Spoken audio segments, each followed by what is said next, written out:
ভারী বৃষ্টি এবং ভারতের ত্রিপুরা থেকে নেমে আসা বন্যা অনেকটা উন্নত হয়েছে, তবে এখনও প্লাবিত হচ্ছে নতুন নতুন অনেক গ্রাম। কুমিল্লা, চট্টগ্রাম, খুলনা সহ বেশ কয়েকটি জেলার বাঁধ ভেঙে গেছে। এতে ঘরবাড়ি, ফসল জমি ও রাস্তাঘাট সবকিছু ভেসে যাচ্ছে। প্লাবিত এলাকায় রয়েছে খাবার পানির সংকট এবং বিচ্ছিন্ন রয়েছে সড়ক ও মোবাইল নেটওয়ার্ক। সবকিছু নিয়ে বিস্তারিত থাকছে রিপোর্টে। বন্যার পানি কোথাও ঘরের চালা ছুঁয়েছে, কোথাও উপচে গেছে। বাঁধ ভেঙে প্লাবিত হয়েছে গ্রামের পর গ্রাম। আকস্মিক এই বন্যায় কিছু বুঝে ওঠার আগেই সব হারিয়ে নিঃস্ব লাখ লাখ মানুষ। কুমিল্লায় গোমতী নদীর বাঁধ ভেঙে এরই মধ্যে প্লাবিত বুড়িচং উপজেলার অন্তত ৩৫টি গ্রাম। জেলার ১৭ উপজেলার ১৪টিতে প্রায় ৭ লাখ মানুষ পানিবন্দী। বানের তোরে ভেসে গেছে অনেক ঘরবাড়ি। অসহায় মানুষের কেউ আশ্রয় কেন্দ্রে, আর কেউ কেউ খোলা আকাশের নিচে। পান ভাঙে আমাদের বাড়ি ঘর তোলা গেছে এবং আমার ভাইয়ের ঘর পানি বাসায় নিয়ে গেছে। এখানে মনে করেন ১-১.৫ খানি জমি আছে।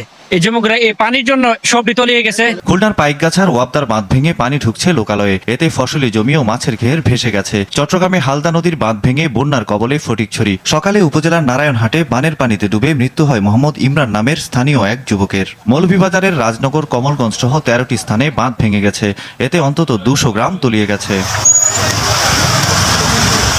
পরিস্থিতি এখনও ভয়াবহ ফেনীতে। বিদ্যুৎ ও মোবাইল ফোন নেটওয়ার্ক না থাকায় জেলার বেশ কয়েকটি গ্রামের মানুষের খোঁজ মিলছে না। যোগাযোগ ব্যবস্থা ভেঙে পড়ায় পৌঁছানো যাচ্ছে না ত্রাণ সামগ্রী।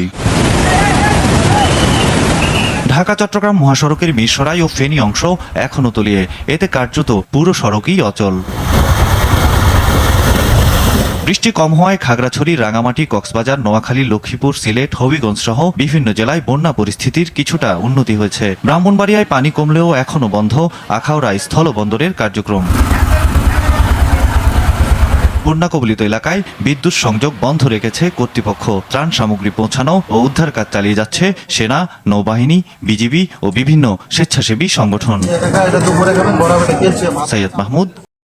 শরৎকালে ভয়াবহ বন্যায় অসচ্ছল হয়ে গেছে ফেনী, খুলনা জেলা সহ ৯ লক্ষ মানুষ।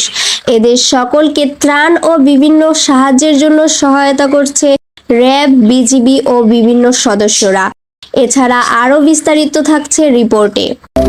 ফেনী অঞ্চলে সৃষ্ট প্রাকৃতিক বন্যায় বিপর্যস্ত লাখ লাখ পানিবন্দী মানুষ। বানভাসী এসব মানুষ অসহায় ও মানবেতর জীবনযাপন করছে। অনেকে নিজের শেষ সম্বল ও মাথা গোঁজার ঠাঁই হারিয়ে দিশেহারা।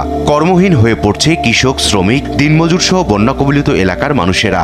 কয়েকদিন বৃষ্টি হয়, খাবার ও বিশুদ্ধ পানির সংকটে বানভাসী মানুষেরা অসহায় দিন কাটাচ্ছে। বন্যা দুর্গত এলাকায় উদ্ধার অভিযান, ত্রাণ বিতরণ ও চিকিৎসা সেবা অব্যাহত রেখেছে র্যাব। প্রসূতি ও ২ নবজাতককে হেলিকপ্টারে উদ্ধার করে অক্সিজেন সাপোর্ট দেওয়ার মাধ্যমে সুস্থ করে নিরাপদ স্থানে পৌঁছে দিয়েছে র্যাব। এছাড়াও নারী, শিশু ও বৃদ্ধ সহ পানিবন্দীদের র্যাব হেলিকপ্টারের মাধ্যমে উদ্ধার করে নিরাপদ স্থানে পাঠিয়েছে। প্রতিদিনই ৫০০ বন্যার্তদের শুকনো খাবার, পানি বিশুদ্ধকরণ ট্যাবলেট, খাবার, স্যালাইন ও প্রয়োজনীয় ওষুধ বিতরণ করা হচ্ছে র্যাবের পক্ষ থেকে। বন্যা ও পরবর্তী সময়ে খাদ্য সংকট, পানীয় জলের দুষ্প্রাপ্যতা এবং বিভিন্ন ধরনের পানিবাহিত রোগের ব্যাপারে র্যাব জনমানুষের পাশে থেকে কাজ করে যাচ্ছে। যেদিকে চোখ যায় শুধু পানি আর পানি। এই দৃশ্য দেখে বন্যার ভয়াবহতা কত কঠিন তা বোঝা যাচ্ছে। এই কয়েকদিনের বন্যার পানিতে এখনো পানিবন্দী রয়েছেন কয়েক হাজার মানুষ এবং এসব মানুষ দাবি করছেন তাদের দ্রুত উদ্ধার করে নিরাপদ আশ্রয়ে নিয়ে যাওয়ার জন্য। এবার অন্যান্য প্রসঙ্গ। বৈষম্য বিরোধী ছাত্র আন্দোলনের সময় ২ শিক্ষার্থীকে হত্যাযজ্ঞে আলাদা ২ মামলায় সাবেক প্রধানমন্ত্রী এফ সালমান, সাবেক আইনমন্ত্রী আনিসুল হক এবং জিয়াউল আহসানকে আবারও ১০ দিনের রিমান্ডে পাঠানোর আদেশ দিয়েছে আদালত। এছাড়া বাড্ডার ফুজি টাওয়ারের সুমন শিকদার নামে এক ব্যক্তিকে গুলি করে হত্যার ঘটনার দায়ের করা মামলায় সাবেক সমাজ কল্যাণমন্ত্রী ডাক্তার দীপু মনিরের ৪ দিনের রিমান্ড মঞ্জুর করেন আদালত। ভাটারা থানার আরেকটি মামলায় সাবেক চিফ হুইপ আসম ফিরোজকে ৭ দিনের রিমান্ড দেওয়া হয়। শনিবার রাতে শুনানি শেষে ঢাকার মেট্রোপলিটন ম্যাজিস্ট্রেট মোহাম্মদ জসিমের আদালত এই আদেশ দেন। ২ মামলায় সালমান এফ রহমান এবং আনিসুল হক এবং আয়নাগরের কারিগর জিয়াউল হাসান এদের বিরুদ্ধে এই 2 মামলায় 5 দিন 10 দিনের রিমান্ড মঞ্জুর করেন। টিপুমণি বাড্ডা থানা মামলা নাম্বার 4/8/24 তাকে গ্রেপ্তার দেখানো হয়।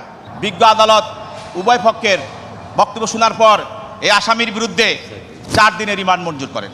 বাটরা থানা মামলা 5/8/24 এই মামলায় অবৈধ সরকারের আসম চিফ হুইপ আসম ফিরোজ সে এই আন্দোলনকে স্তম্ভিত করার জন্য, আন্দোলনকে থামিয়ে দেওয়ার জন্য সরকারের উচ্চ মহলের সঙ্গে তারও ষড়যন্ত্র থাকার প্রমাণ পাওয়া যায়। বিজ্ঞ আদালত উভয় পক্ষের বক্তব্য শুনে এই আসামির বিরুদ্ধে 7 দিনের রিমান্ড মঞ্জুর করেন। এই পর্যন্তই, ধন্যবাদ সবাইকে।